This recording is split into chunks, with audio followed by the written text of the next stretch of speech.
greatest YouTuber of all time, Rhino! I know! Back with another one. Let's go!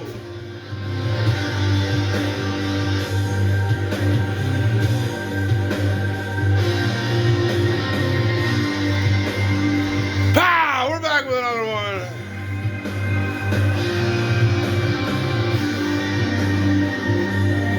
Rhino! Rhino!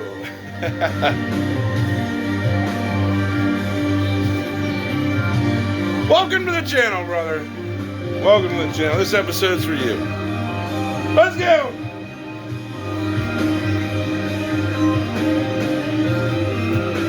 Silver's going to the moon! We're going to talk about it. Silver right now to the banks, like, this song's playing. He's like, this is for taking my orange juice, bitch! Bam! This is for holding me down for 15 fucking years! Pow! Let's go! It's slipping away. The banks are holding it back like, fuck!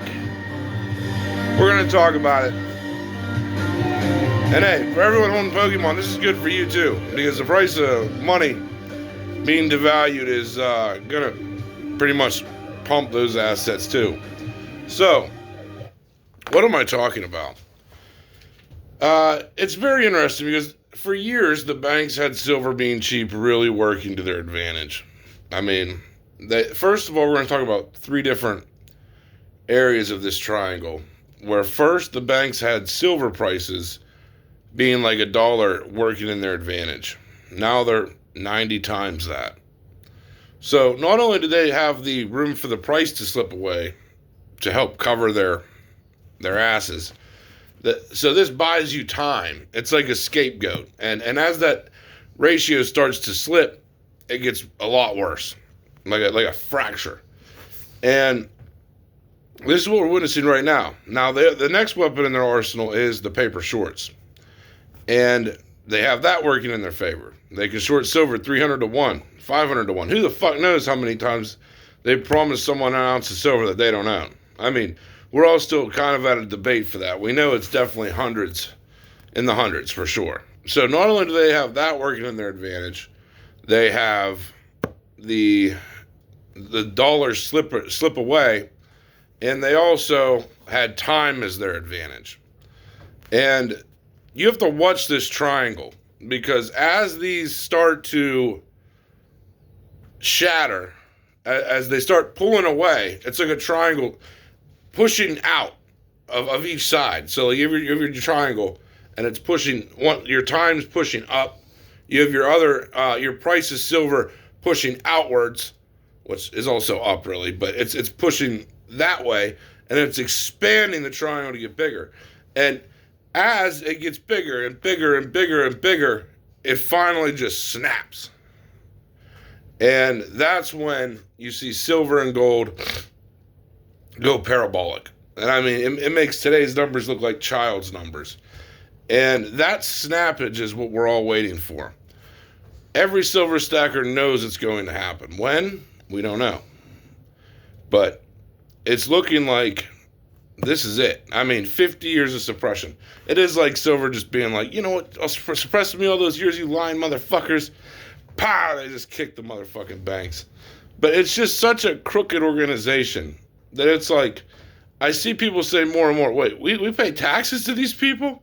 Really? Like, these people deserve our tax money?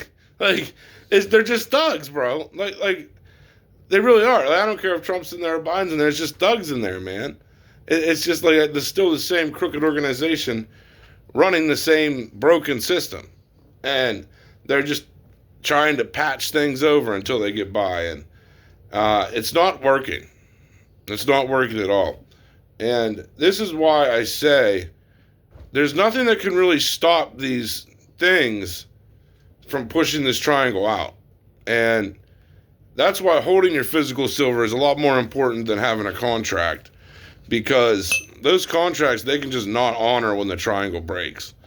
And you have to start looking at it that way. There's also something else that goes in their favor, too. I forget what it is, but it's something else that works in their favor as well. And they've used it all up. They've used up their time. They've used up all of their silver shorting mechanisms, and it's failing. And they know it.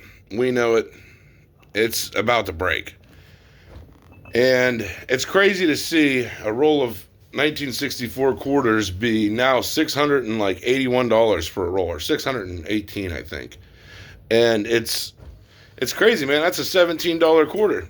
I mean, silver quarter is now $17. And I remember just like, man, just a couple months ago, I was buying rolls of quarters for like $150, $200. I mean, like, dude, people just wanted to get rid of them. Like they were just the worst thing ever to own. And it's rather shocking seeing them go from like a $3 quarter to a fucking $17 quarter. I mean, it really is insane how much value you gained if you were just buying silver up, like when I was telling you guys to buy it in the beginning. Because I figured this was going to happen. And when it gets this bad, it's pretty hard to go back. It's pretty hard to go back and be like, oh yeah, guys, silver's $40 an ounce again. You know what I mean? Like, because everyone that bought at 80 is like, I'm not fucking selling it. You know what I mean? Everyone that bought at 90, I'm not fucking selling it. You know, I'll keep it. But this is the paper money scam, folks. This is how it works. And that's why I say it's going to be very hard to beat this investment with anything else, because when these prices break, folks, it takes all of your other investments with you. I don't care if you invested in Christmas trees. The value of those Christmas trees is getting their ass kicked compared in gold and silver terms. If you bought a house, it's still not going to do what owning silver and gold would do.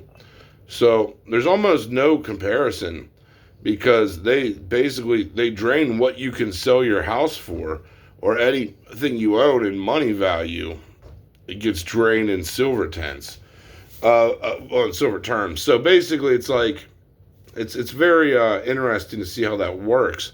But you're seeing it push on all sides, and it's like everything is working against the Federal Reserve System right now, and they're damn close to snapping. And when you see that snap, you're about to see everything be pointless. I mean, working a job will be fucking pointless because you won't get paid enough to even survive. But holding your silver, and especially your silver at the time, will be very, very important. And like, a lot of people argue that they think that Trump's going to go by a system, which Trump has till 2028 to do this. So in the next 2 years, a lot should play out for silver. And a lot of people think literally in the next 2 years, we could see like XRP, there'd be a system using XRP, which would launch its price to $100, which would launch silver to $4,000 and gold to $20,000. I could see a real ratio like that unfolding. That it seems more likely to me than anything. And so your real winners would be XRP and silver, but I would just go with silver because it's the real money and the real currency. But and God, if you imagine silver at 4,000, everyone would just laugh at the $100 point it is right now. So that's why I say it's so important to at least be locked into some silver to just see what happens with prices. And you know, maybe not make it all of your position, but God, at least make it some. Because look at the evidence for yourself. I mean, there really is just a pushing of all these corners, and the banks are kind of like trapped in a corner right now, trying to hold back a blast. And the general public's starting to buy up silver too, because it's like, it's so fucking obvious at this point. So I don't know. It's going to be interesting to see what happens, what plays out over the next year. But it still seems to me like a good time to still get silver. I mean, if you didn't get silver and you think you're behind, you're really not. That if I had a lot more money that I wanted to like gamble with, I would throw more and more and more into silver, even at these prices. But I've reached the limits that I kind of want to have. That, you know, like that. I wanted to buy a bunch of silver. That if it does go up, I'm good. If it doesn't go up, it doesn't really want to affect me that much. So that's just where I kind of wanted to be. That it's like I already own my house outright. That my silver gamble is basically just like my extra retirement fund. That hopefully works out. Or Pokemon, either one. Hopefully you one of them two blast off in the next 2 years, 3 years. But that's my game plan. It's like I would like to switch a little bit more to silver for Pokemon, but at the same time, I don't really mind having kind of an even spread of both of them, of silver, gold, and Pokemon, of kind of keeping a nice little balance there. Because if they explode, it's like hell yeah. But if this system shatters, it will rise Pokemon prices as well. I mean, it already kind of makes no sense to sell almost any booster box you've ever held at the current prices because they all should be 3 times the price since the value of cash is way down in silver terms. So, eventually this should run off into the Pokemon market. I'm surprised it hasn't already. But everyone's going to feel like a genius, and really it's just like, now you're just getting paid less money, bro. Like, it's not that special. Compare your boxes to silver and you'll find out. It's funny because I think Nostalgianomics, I can't wait till Nostalgianomics does that comparison. He'll be like, oh my god, what the fuck? Why did I sell my shit? Just go buy silver in the beginning. Damn it, Because you don't realize that when you're real deep into Pokemon until you look at it and you're like, oh, why didn't I trade on my Pokemon for silver? It sucks seeing that shit, man. It hurts. But don't count Pokemon out yet, though. It's still an asset you can hold, which, yeah, it should be, like, a lot of Pokemon should be a lot more expensive than it is right now compared to inflation terms. So, I'd be patient. Holding whatever you got, basically. But anyway, that's all we got for this one. Hope you guys enjoyed it. It is just, it's crazy out there, man. But be patient. Be patient and hang in there. Anyway, that's all we got for this one. Hope you enjoyed it. We're out.